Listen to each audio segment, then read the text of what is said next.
Hola a todos.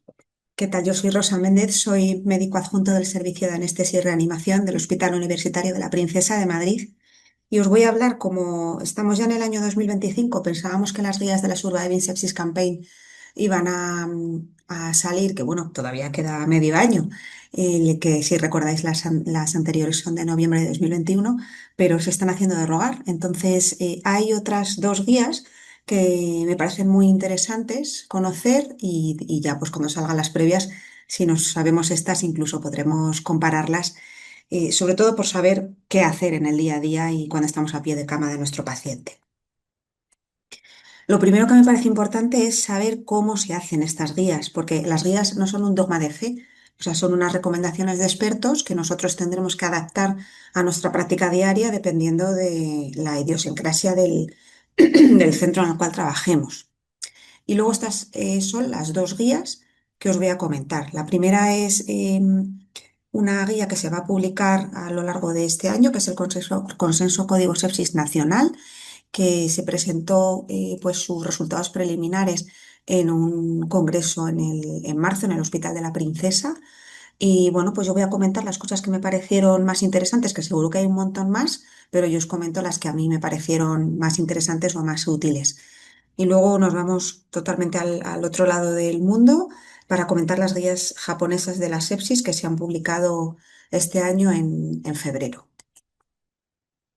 Empezamos con cómo se hacen las guías y las pinceladas que tenemos que conocer para saber si nos son útiles o no, o sobre todo la forma de aplicarlas. Las guías de práctica clínica son un conjunto de recomendaciones que se basan en una revisión sistemática de la evidencia en ese momento y así pues evalúa los riesgos y beneficios de las diferentes alternativas pues para una misma atención sanitaria. Sobre todo las guías sirven para poder hablar todos el mismo idioma y para poder tener una base eh, sobre la cual, si nosotros trabajamos con esas recomendaciones o nuestro paciente, pues desde luego no nos vamos a equivocar, pero lo que tenemos que saber es que hay muchas maneras de entender las diferentes recomendaciones. Se suelen basar en la metodología GRADE, que es una iniciativa internacional que lo que intenta es optimizar cómo se evalúa la calidad de la evidencia y la fuerza de las diferentes recomendaciones. ¿Y cómo se hace esto de la metodología GRADE? Pues se basa en las preguntas PICO.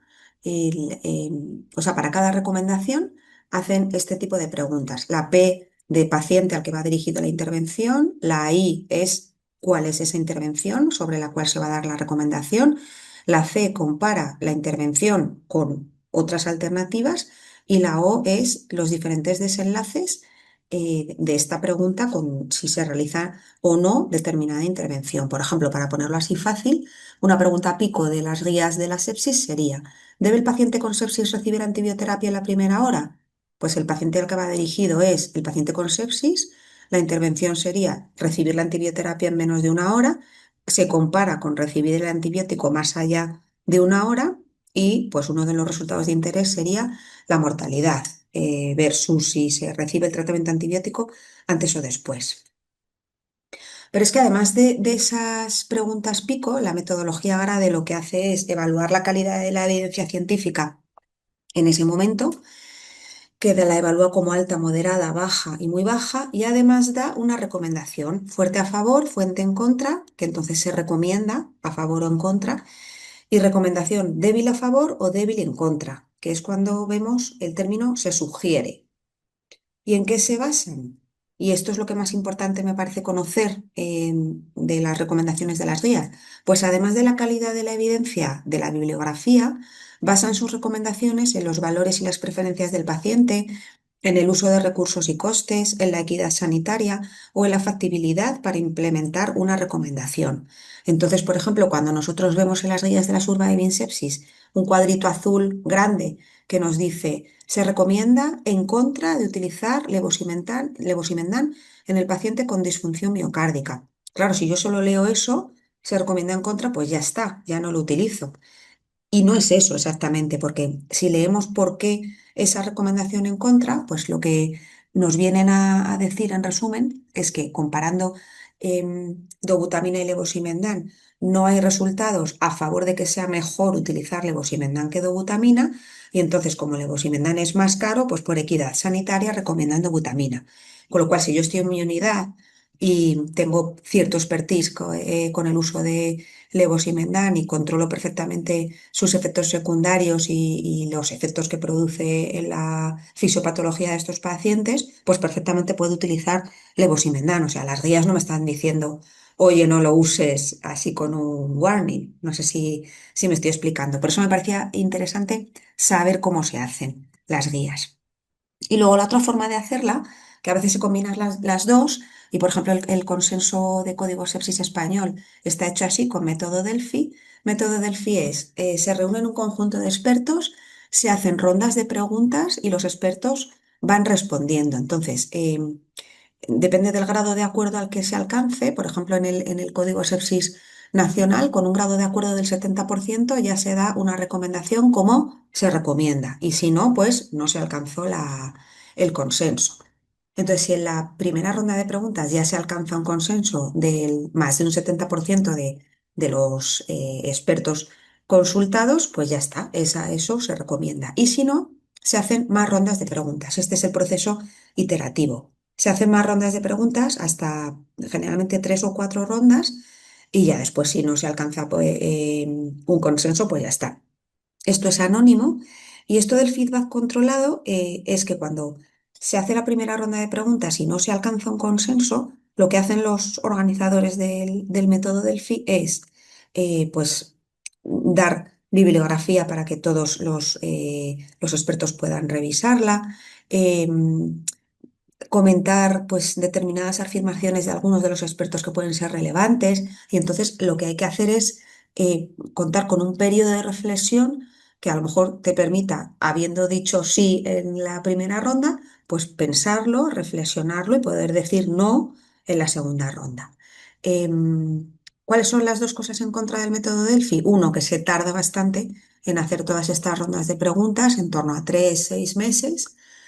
Y lo otro es claro que encontrar expertos que estén dispuestos a reflexionar sobre lo que piensan e incluso poder cambiar de opinión, pues a veces no es fácil. Pero bueno, en determinadas patologías que tienen como muchas zonas grises, como sería el caso de la sepsis, pues parece que es el método más adecuado para poder alcanzar unas recomendaciones, porque los resultados que se alcanzan con un consenso de expertos son superiores a los resultados pues de la opinión individual de un solo experto.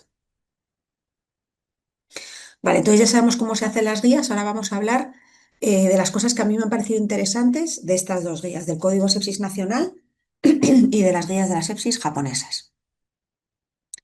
En cuanto a las recomendaciones de Código Sepsis Nacional que se presentaron, se va a publicar, como ya os he comentado, este año, y se presentaron en mi hospital, en el Hospital de la Princesa, en marzo. Estas son las cosas que a mí me han parecido como más relevantes. En el diagnóstico, considera que sepsis 3, o sea, la nueva definición de la sepsis publicada en el año 2016 en el JAMA, es adecuada para el diagnóstico de la sepsis. Pues ya empezamos mal porque dicen que no se alcanza el acuerdo. Em, es cierto que si recordáis la definición de sepsis y shock séptico de sepsis 3, en el caso de shock séptico te dice que shock séptico es un conjunto de alteraciones, tanto, perdona,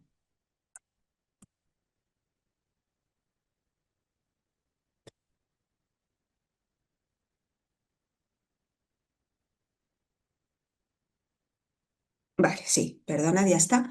En el caso del diagnóstico, cuando hablamos de shock séptico, en sepsis 3 te dice que tienen que ser pacientes que necesiten drogas vasoactivas cuando ya han sido resucitados de manera eficaz, y además que tengan un lactato alto, que es verdad que hay muchos pacientes que tienen signos clínicos de shock, pero no encontramos ese láctico alto. Entonces no los diagnosticamos de shock séptico y no les damos esa importancia y esa premura en su diagnóstico y en su tratamiento. Entonces no se alcanza el acuerdo.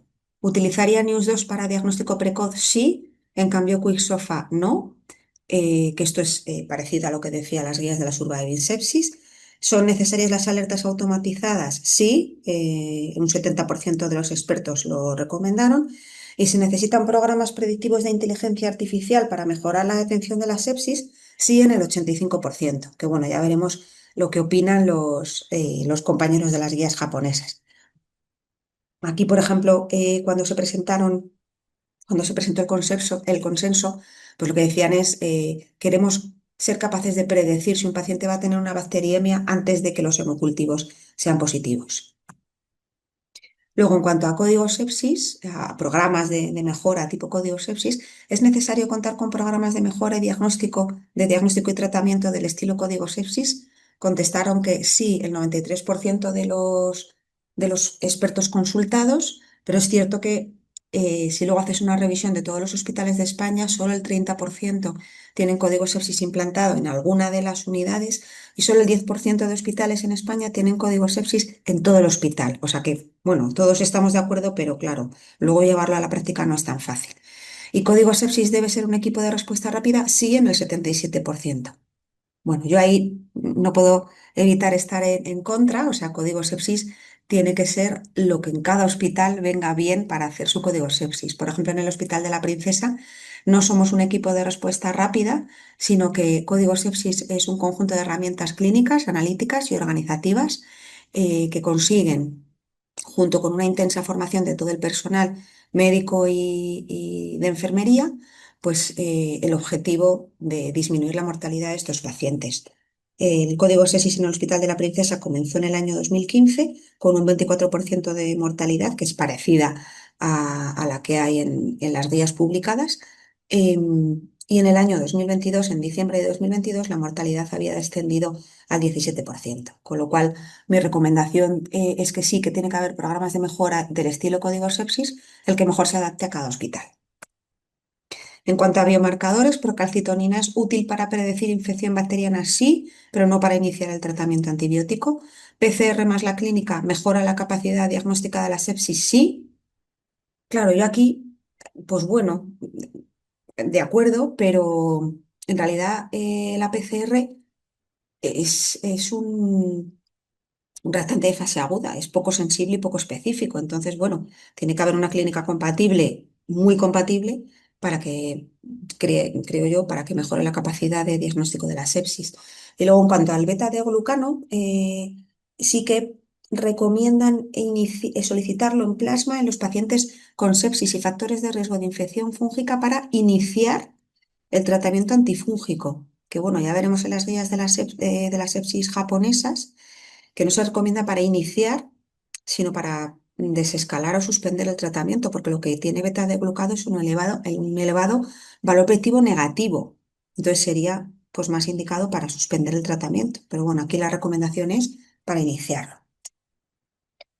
Se hizo una encuesta de código sepsis, o sea, aquí en el Código Sepsis Nacional, me llamó la atención que hospitales con microbiología, o sea, si estamos diciendo que la sepsis es una patología tiempo dependiente y que microbiología es clave a la hora de poder nosotros elegir el tratamiento mm, más óptimo y sobre todo poder desescalarlo, pues debería haber microbiología de guardia 24 horas todos los días. En mi cabeza es como debería ser, ¿no? Bueno, pues la realidad es que microbiología 24/7 solo hay en el 48% de hospitales españoles.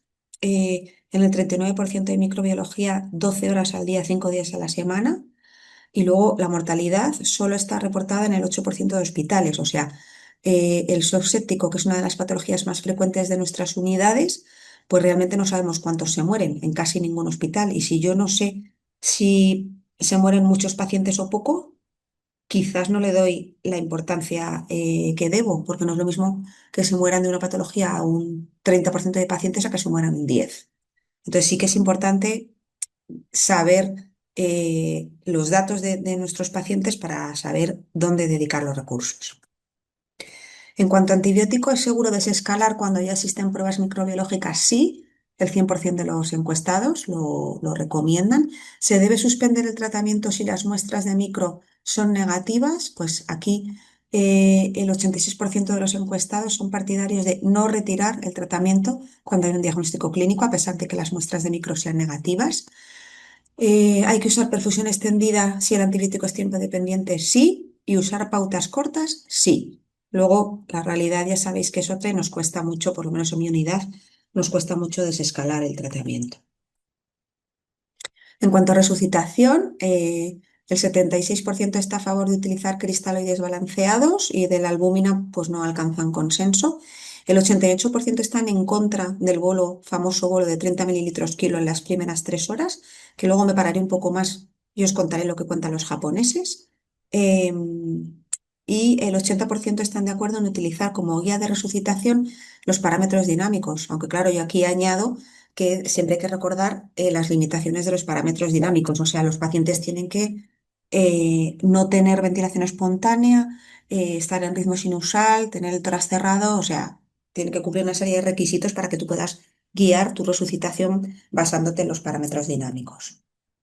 En cuanto a drogas vasoactivas, el vasopresor de elección es noradrenalina y el segundo vasopresor, cuando la noradrenalina ya está a dosis más altas, es vasopresina y me resulta pues, útil hablar de esta recomendación. El 80% están a favor de asociar el segundo vasopresor, no cuando ya la dosis sea, o sea, independientemente de que ya hayamos tenido conseguido el objetivo de tensión arterial media por encima de 65, si ese objetivo se consigue basándose en una noradrenalina muy alta, te dicen, oye, asocia la vasopresina antes para poder tener dosis bajas de ambos tratamientos y así poder tener menores efectos secundarios. 72% a favor de usar dobutamina y en contra de usar levosimendan. Y luego, en cuanto a las guías japonesas, que la verdad que son bastante diferentes, empezando por la definición, que dicen que sí, que les parece bien la definición de sepsis 3, que Quicksilver asociado a otras escalas, pues también puede tener su lugar. En cuanto a biomarcadores, no tienen una precisión diagnóstica ni la PCR ni la procalcitonina para diagnóstico de sepsis. Y en cuanto a inteligencia artificial, lo que dicen es que a día de hoy puede conducir a un mayor uso de antimicrobianos innecesarios y de efectos adversos. Entonces, que se necesitan más estudios para evaluar estos sistemas de detección basados en inteligencia artificial. O sea que de momento son como muy cautos. En cuanto a antibióticos, me llama mogollón la atención esta parte.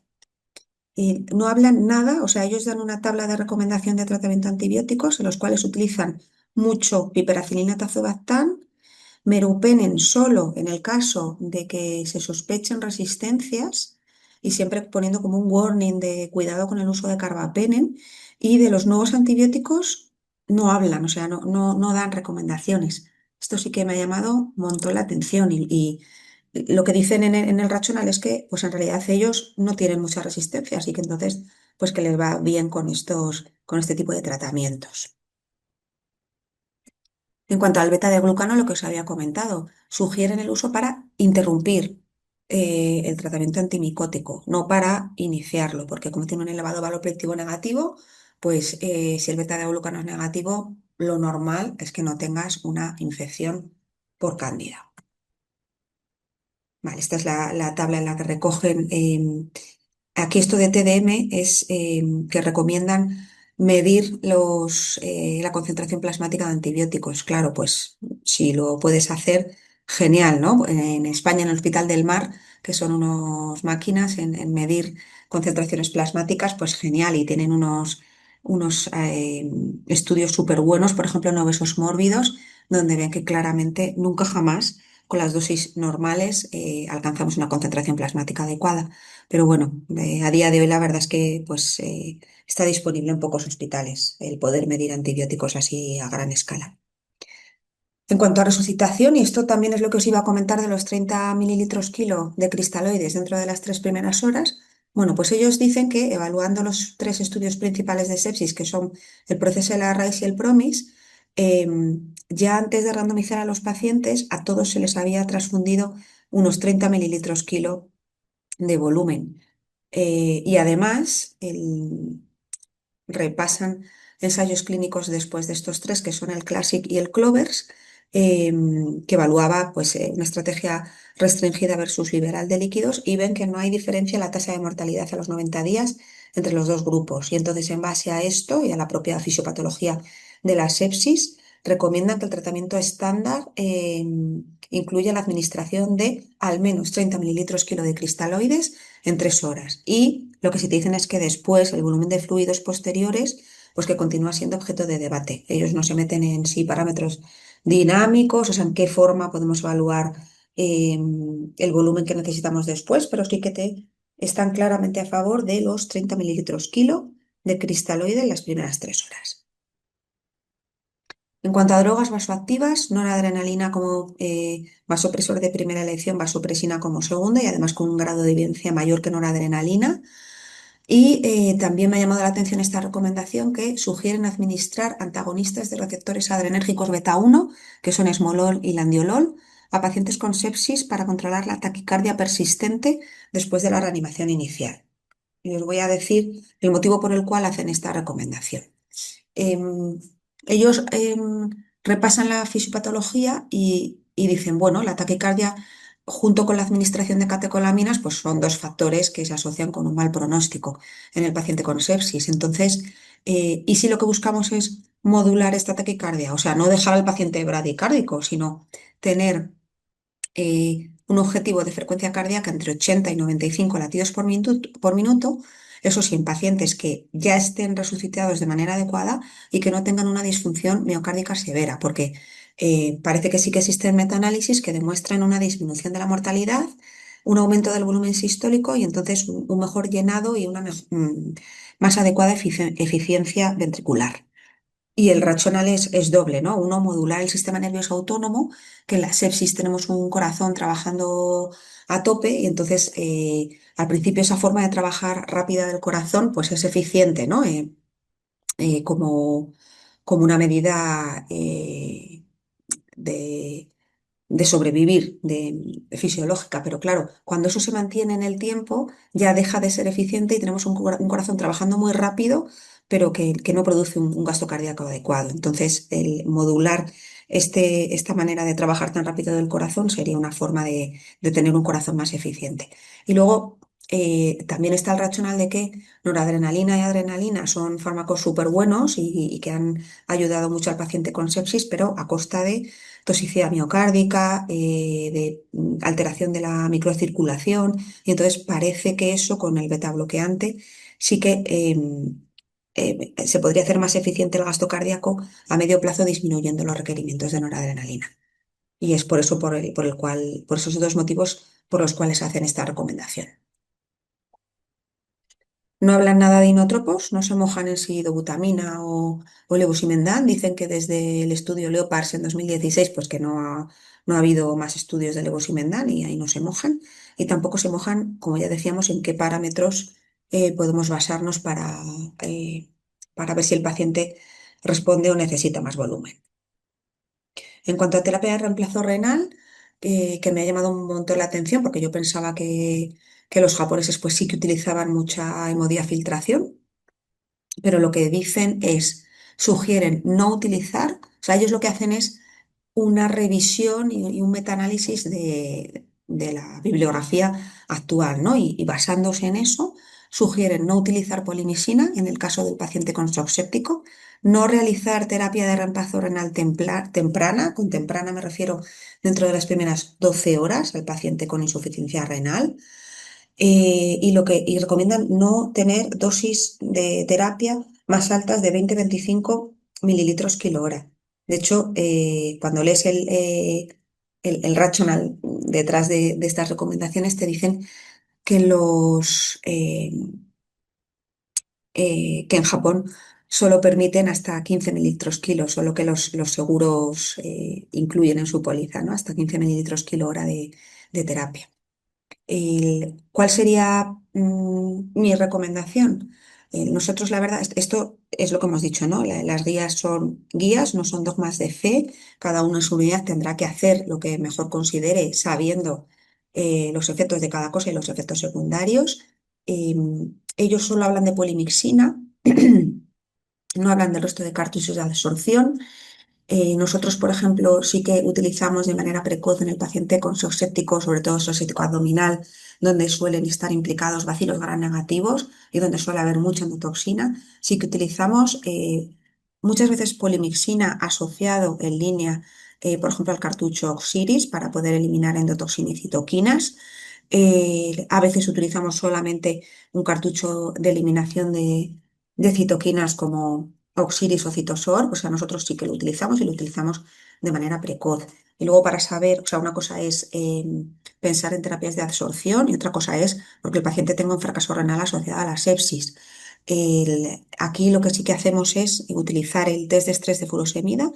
Si el test de estrés es positivo y el paciente responde, pues esperamos, pero si el test de estrés es negativo, sabemos que con una alta probabilidad el paciente va a terminar necesitando la terapia renal sustitutiva y entonces ahí sí la llevamos a cabo de manera precoz. Luego, así como dato, me ha llamado la atención en las guías de la Surviving Sepsis Campaign, pues no hay ninguna recomendación de coagulopatía intravascular diseminada, pero en las guías japonesas sí. Entonces te hablan de que la CID es una enfermedad trombótica hemorrágica, ¿no? Porque primero se elimina trombina de manera desproporcionada y entonces se producen coágulos y microtrombos en la circulación que producen un fracaso multiorgánico. Y además también, como se genera tanta trombina, pues se consumen factores de coagulación y se consumen plaquetas y entonces a la vez hay fenómenos hemorrágicos. Lo que recomiendan en las guías japonesas es utilizar o bien antitrombina o bien trombomodulina por los efectos anticoagulantes de ambas y porque además también las dos parecen tener un efecto antiinflamatorio. Entonces, si dicen que hay que utilizarlo con, bueno, pues siempre vigilando la posible hemorragia, pero que en los resultados de los metaanálisis que ellos han llevado a cabo, pues parece que el riesgo de sangrado era mucho menor con respecto al beneficio. Luego, para terminar, le dan mucha importancia a qué pasa con el paciente y con la familia en cuanto a la rehabilitación, a la terapia cognitiva conductual después, ¿vale? O sea, al delirio, le dan mucha importancia, que las guías de la de sepsis, pues sí que hay apartados que hablan de esto, pero desde luego no tan amplios, y también dan unas recomendaciones para sepsis en pediatría. Y ya como conclusiones, hay que saber interpretar las guías, o sea, no son dogmas de fe, necesitamos primero saber cómo se hacen para después poder saber interpretarlas y saber adaptarlas a nuestro entorno. Y pues como dice mi jefe, el doctor Fernando Ramasco, la sabiduría es experiencia más conocimiento. Y la sepsis es una patología en la cual si aplicamos esto, seguro que no nos equivocaremos. Y ya nada más. Muchas gracias.